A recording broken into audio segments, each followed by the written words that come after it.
เมื่อนี้เขามาซองเบิงสวนยางบ่แม่นเนาะจ้ามื่อนี้เขามาซองเบิงสวนส้มโอกับทุเรียนจ้า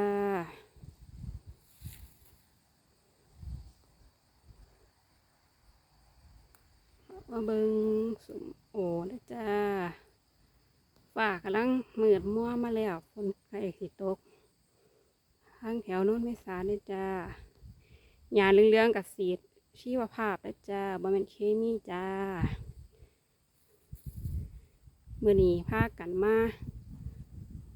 หดไต่โคตรมาเลยจ้าใส่ทุเรียนจ้าโอ้สำนีได้จ้าฝ่าห่วงบึมบ่ำมาแล้วไม่มีบ่อลายกันได้จ้าสำนีได้จ้าสวัสดีจ้า